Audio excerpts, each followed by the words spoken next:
Everyone, welcome back to another episode. Today is a early morning. I just got back from a run, and I know that Cindy is up early too, but we're going to record a podcast about independent play. I wanted to introduce you. I'm really excited to get to talk to Dr. Cindy Hovington. She is a PhD who has been writing and sharing amazing information about the science behind parenting. She has an Instagram presence at curious_neuron, and her website is curiousneuron.com. And I'm just really excited to get to chat today. I know that you have three children that are probably up and about at this hour. Is that true? Yeah, I have one that just likes to tag along with mommy, and the other one's upstairs, but he might drop down. He might come here. I think this year everybody understands that much better than in years Yeah. past that the children might interrupt. So, can you give us a little bit about a background about you and how you got to writing and creating content and having creating programs that help parents in their parenthood journey? Yeah, so I was doing a doctorate degree in neuroscience, and then I moved on to education, which is really very different. But basically, during my PhD, I was studying schizophrenia and the early episode of psychosis, which is we were Mm, seeing clients that were young, that were teenagers and early adulthood, and it just got me questioning what's happening in terms of learning and in the classroom. So when I moved on to my postdoc, I was combining mental health and learning.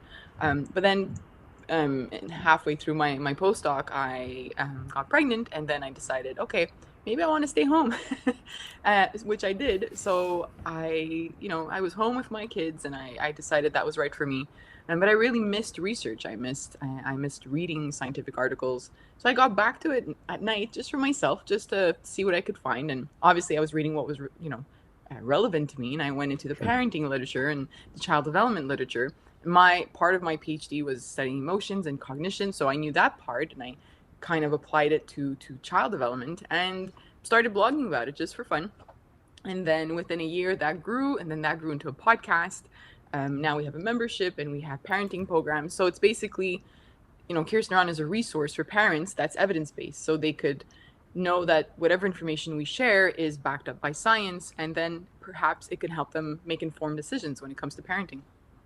Well, I love that approach too, which is, and I think, in 2020, there was a lot of difficulties, Hmm. understatement of the year. But one of Yeah. them that I think a lot of people came away with is that there's scientific evidence for the things that we do and the things that we don't do. Mm. And so I think for a lot of parents, it's much clearer that if you can apply that and say, okay, in the medical realm, this works for this whatever disease, but this doesn't work, even though we thought it would work, we changed our minds and decided that it doesn't work anymore, so that's not the standard of care. And a lot of parents don't perhaps appreciate that that same sort of research is going on in the parenting realm. And so the ability to take that research and decide, okay, what actually works best for tantrums, what actually works best for parenting styles, and best is a difficult term sometimes to define, but that there is evidence of the things that we do or the things that work, and we don't just have to Yeah. say, well, this worked, this is how I was parented, and I turned out okay, so I'm just going to keep doing this. I love that approach, and I think that's so needed, and I appreciate all the content that you've created to share that and the research that you've done behind all of that. We Thank we you. were we were talking before we started recording, and one of the things that I hear a lot in practice, and I'm sure that you do as well, is that parents feel this guilt or worry that they're not doing enough. And Yeah. often that strikes even in the first few weeks and months when parents are asking me like how to help their 2-year old or 2-month old to learn and develop and everything like that. And I constantly just have to say, guys, just give them attention, give them Mm. smiles, and let them hear your voice, and put them on the ground and let them explore their world as they grow. Exactly. But I think a lot of parents see the lengths that some go to or that share or the things that are available, and they worry that Mm. they're not doing enough and that there's this golden opportunity that they're going to miss if they don't have the right toys or the right learning center or do the right flashcards and everything along those lines for their Mm. young child. So Can you walk me through what that looks like from your perspective? And then can we talk about a little bit of what we know works and what we need to do and what we don't need to do? That was one of the things that really surprised me when I was looking at the studies on that. And we do. Maybe even as a first time parent, it comes from a good place. We want what's best for a child. We want them to grow and develop well, and we forget that we are their best toy. And not only that, they they know what they're doing. They're professionals at play. If we allow them to sort of guide us, instead of panicking and trying to create all these activities for them. And I used to, on social media a couple years ago, post a lot of activities. Before I had my third, it was, I would just do it, and I fell into this kind of cycle of, yeah, maybe that pressure of showing different activities I'm doing. But then I stepped back because I realized it's not even about that. It's not about the activities or the types of toys. It's really about how you communicate with your child, and how you model your own emotions, and how to be socially. Right now during the pandemic, I had been asked the question, what's going to happen to my baby if they're not socializing with other people? But your child, whether they're 8 months or even 18 months, you are their social skills. You are developing that. And when it comes to play, it's we do put a lot of pressure on ourselves, and there's this whole, there's a market around it in terms of toys and what's the best one for our child, even our baby. But if we allow them these opportunities to explore the environment around them, like you said, just giving them a whisk from our kitchen or a spatula and put it in a basket or hide it in a box, like a shoe box or something, all of a sudden they're like, okay, there's something inside that box. How do I get to it? That's a toy. I think part of the big thing I do now is to try to show parents that you probably have some of the best toys in your home, an old makeup bag, something, as long as they're baby safe, but um, things that you can use that allows them to learn these everyday skills, these life skills that they'll apply later on. I think that's one of the things where you talked about the market, and there's such a market to make sure that you're doing all of these things, and that you buy the latest version of, blocks, because if you buy Yeah. the version from last year, then you're missing out on something special about blocks that's changed in this 2020 to 2021 update. I love that you use the blocks. I love it. 22nd century blocks. Yeah. Because I mean, that's where people are, is they're on their phones, they're trying to learn, they're seeing what other people are doing, whether or not that's for the best. It's probably not for the best, but that's what people are doing.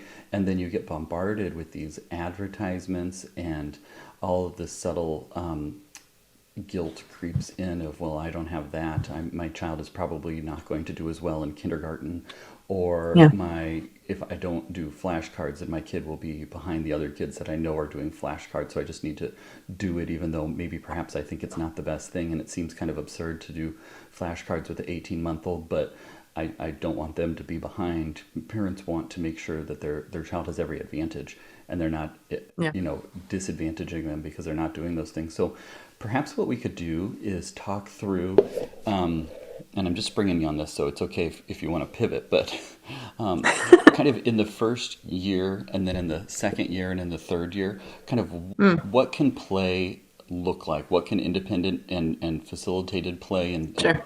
what can those things look like? So let's take the first year and talk about, what we need to make sure that we do, and things that we can leave behind that Yeah. allow for us, our child, to develop. I just want to, I think I want to touch upon brain development just for a second before we talk about independent play. And the only reason why is because, independent play touches on, focused attention. And that only starts developing around 10 months. So we can't expect our child to stay focused for half an hour when they're like a year old or a year and a half. And I always try to talk about that a little bit when I talk about independent play, because we have to match our expectations with our child's development as well. We might need them to stay busy for an hour, but it's not going to happen. So Right. we have to just, we have to make sure that we realize that. And then there are things that we can do. So yeah, starting with the first year, play just looks like I said, really exploring their environment, but offering them opportunities. So like you said, tummy time. Um, Sorry, just one second. Just don't do that. That's painful. Okay, sorry about that. He's just coming to get a toy.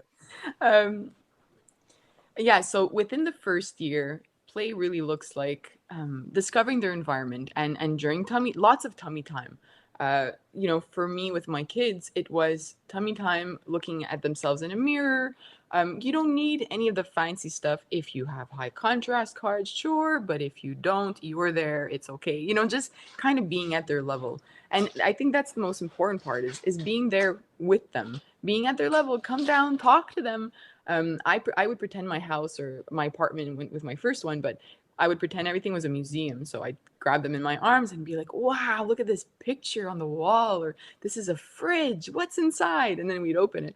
And that would pass time, but also we were engaging and I was spending time with them. That connection and that bond that we're building with them at the beginning, it's building a lot of, neurons. It's helping them get excited about stuff. It's helping them attach to us. So we are the most important thing. And just, being sure that we're not leaving them there too long. Yes, we have things to do, but kind of breaking up our day into spending time with them, and then, getting them to be alone a little bit. And what independent play looks like at that age is sort of learning when it's the right time to step back. So your child might all of a sudden, even in infancy, focus on something really intensely. And that's when it's your time to just stay quiet and step back. After that, or in between those moments, you're narrating what's happening with them. And it might feel weird at first to narrate what's going on in the environment, but it's just continuing that conversation, especially if you feel awkward speaking to a baby that's like 2 months old. Just narrating is helping out. You're just saying, oh, you like the red ball. You don't have to speak the entire time, but it just allows for that conversation to happen. And then, like I said, just starting to be aware, even at a young age, of those moments when you step back. Because the more you understand those right moments to step back, you're already building their focused attention, because you're letting them, focus in on something. And then as they get older, you'll see those moments get longer and longer. So I think that's important for us to realize, if we have a young child, we're already building those skills of independent play. I'm sorry, hold on. What do you need? Just bring it up. All right, he's looking for the right truck. That's okay. He had the wrong I think everybody understands this year what it's like to have kids that interrupt they're just doing their normal lives, and we're really interrupting their plans. Yeah, I know. This year was actually a good thing for me, because I was home with my 3 kids, and now everybody understands that it's okay. I was always the one apologizing, and now it's like, yeah, it's okay. My kids are home too. I'm like, perfect. Yes, that's made a huge difference in both people's ability to Zoom and willingness to understand interruptions. One of the things that you touched on there that I wanted to echo is the idea of just kind of narrating what you're doing in your normal life, that you don't have to save preparing a meal, or save folding the laundry, or doing the dishes, or those sorts of things for times when your child is away from you. You can just use that as an opportunity to narrate. And I love that word, and I tell parents that all the time. You don't have to talk to your baby and try and teach them. You can just narrate what you're doing, and kind of narrate what they're doing and what they might be thinking or experiencing in that moment. And that's really all you need to do, and they'll continue to develop. Exactly. And even narrating what we do. So I when a child is approaching 12 months, that sort of period, I'll get emails from parents saying they don't want to play with their toys. They're not interested in anything. They're just crawling away, or let's say they just started walking and all they want to do is climb things. And my response to that is perfect. They're doing well. Let them, allow them that space to crawl around and to move, and don't force getting them to sit there in front of something. You don't have to. That's not part of what we have to do. Let them explore. And then again, once they find something they enjoy, which is probably something you don't want them to play with, but just as long as it's safe for babies, step back. And if it's a window that they want to look out for 5 minutes, don't force them back into an activity. They're fine. They're just looking around. And when I would cook supper, that's another part that's difficult for parents sometimes, is when you're preparing dinner and your child wants to crawl around and play. So if you place them into their high chair, they want to get out. But if you do 2 things, I've noticed it makes a big difference. One, narrating what you're doing. Pretend you're on a cooking show. And then, where's the tomato? There's the tomato. And then the second thing is novelty. So in young children, novelty is what keeps them focused a little bit longer. And that's what I do with my kids. It's like you take out a spatula and you put it in front of them, or you tie like a really long ribbon around it, and then they have to figure out how to take the ribbon off. Or you take painter's tape and you stick it to their tray on their high chair, and then they have to remove that, and it gives them little things to do. They're so simple, but I literally have painter's tape in my kitchen because I would prepare activities where I would like tape really big popsicle sticks onto their tray and they have to remove it. Oh, But that's just so to say, smart. I love things like that. it's Just little challenges. And then you can narrate as exactly, they're, you can even narrate as they're trying to do it of, oh my gosh, it looks like it's really stuck on there. Wow, it looks like you're exactly. pulling it off of there. That must be tricky. Um, And there's, yeah, yeah, I love that, and I think it's so different than like the what you get fed in terms of ads as a parent, because on Instagram and Facebook and wherever you are, you see all these ads for all these beautiful handcrafted mahogany toys that are not dishwasher safe, are not even no, soap and water safe, and yeah, you get this idea that all the other kids are playing with these things, and if I don't do yeah, these things, then my kid is going to fall behind and not do as well in yeah, kindergarten and not get a scholarship to college, and it yeah, just kind of it's is a true. vicious cycle that Mhm. parents feel like they're trapped in. And so instead of that, just use what you have, and maybe even that have that be the challenge. Like, how can we get by with not spending $150 this month on the newest baby toy gadget thing that's gonna we're gonna end up boxing up in 2 more months and then donating or saving for the next kid that will play with it for a month. Instead, let's just use the stuff that's around us. I'm sitting in our kind of classroom area right now, and I'm looking over at the couch off the camera, and there's a what my daughter, she's almost 2 now, she's been carrying around for the past several days, is this pump that blows up our like basketballs and stuff, and it doesn't have the little Oh metal yeah, thing. It's like a little handheld pump, and she just loves to carry it around, and she tries to shoot air at different things, and sticks it in her nose, and I mean, it's a little annoying, and she kind of jabs people with it sometimes, but by and large, it gets the job done, and she learns from it, and yeah. we can teach her how to use something appropriately, and we can also practice not using it at the table, and those sorts of things are opportunities to learn as much as sitting down on the ground and having a very curated experience. Yeah, and I think something also is the environment that we create for them. I know that aesthetically it looks really nice in a child's area or playroom to have everything in boxes that look good or whatever it is. But when we kind of take those toys out, or toys, I say toys, but it could be an empty Kleenex box, or like you were mentioning, those wooden toys. I think that the best part of that is the box that it comes with, because we could do so much with empty boxes. But you know, let's say putting that empty Kleenex box on a shelf that they could reach, especially when they're crawling and they're able to move around on their own. And a book, I was talking to a parent the other day and they said, I have like a big stack of books. I'm in my child's environment, but they don't go to them. And I said, just take them all away. Take one and place it standing up on the shelf. All of a sudden, it's a little bit more inviting to your child who's, 10 months, for instance, and they're able to crawl to it and independently go and get it and then show you that they're interested in it. And then you can say, oh, you'd like to read this book? Sure, let's sit down and read Little Blue Truck.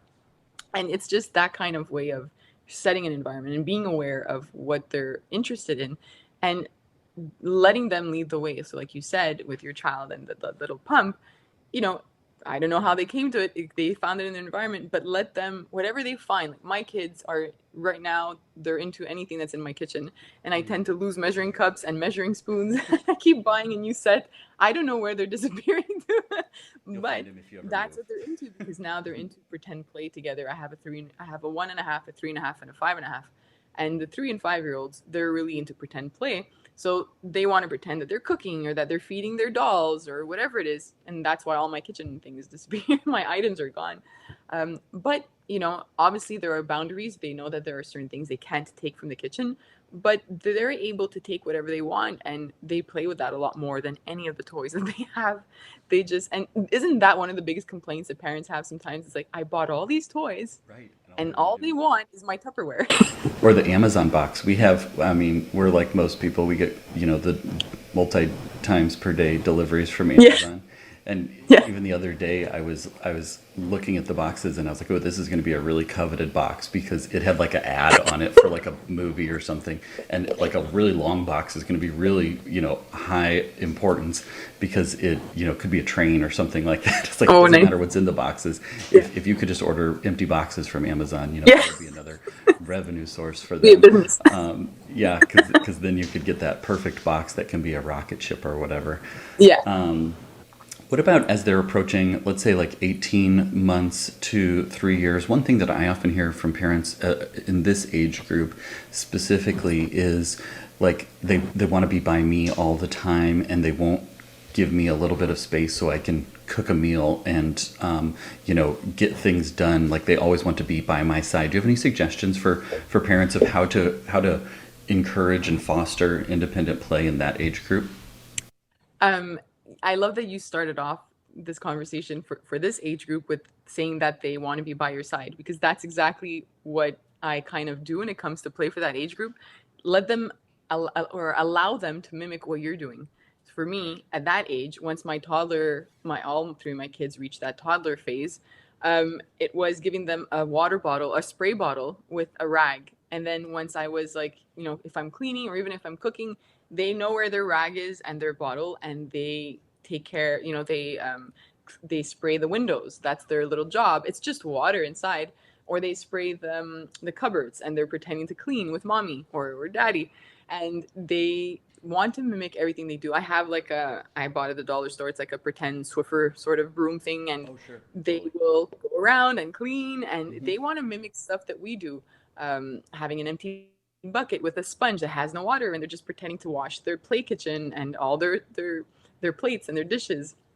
So it's a lot of that, copying what mommy and daddy do in the home, tools or whatever it is. It's starting around that age, and it's okay. Again, they're not going to play with their toys, but they're going to want to mimic what you do, and all this sort of schematic play is starting where they're interested in how their world functions around them. So just looking at a ball and throwing it, they might become really intrigued at observing that ball or placing Hmm. items in a row, and just aligning them. And you might say, "What is my child doing? Why are you lining up all your animal Right. figurines?"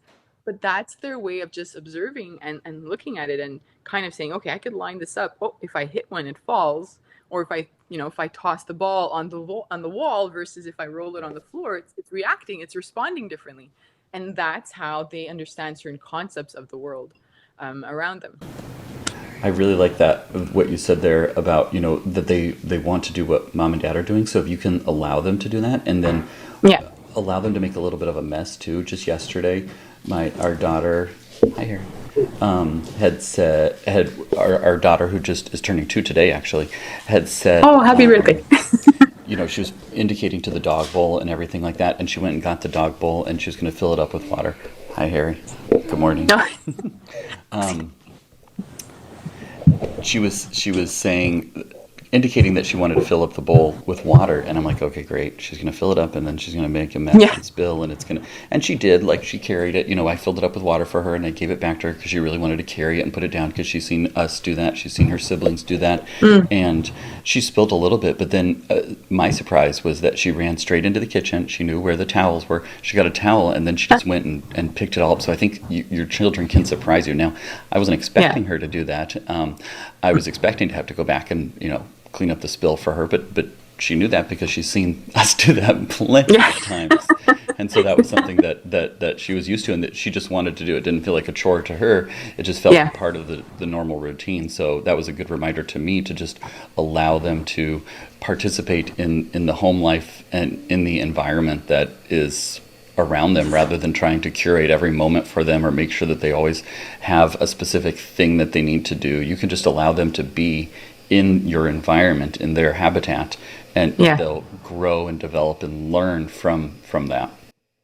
Exactly. My kids have a drawer in the kitchen that is their drawer. So if they want a bottle to drink from, or a cup, or a plate, or a spoon, everything is there. It's child safe, and they're able to reach it. And all three of my kids will, I'll say dinner time or lunchtime, get your plate, and then you see my 3 and 5-year-old run to the drawer, and then my 1.5 will kind of like look to see what's going on, and like, oh yeah, okay, they grabbed a plate. Oh, that must be a plate that mommy asked for, and then Right. grab it, and then they walk to the table, and that's part of independent, like the not independent play, but developing their independence, because like you said, we tend to do a lot for our kids, and it's not that there's anything wrong with that, but Hmm. if we step back just a little bit, and like you said, even if there's a mess, in the morning, I have a small jug that I'll place the milk, I'll pour milk in the jug, and then I put cereal boxes on the table, and then all three of them prepare their meal. It might overflow sometimes once in a while, but if I give them that space and I prepare the environment, so I'll put like a little cloth under the table or whatever it is.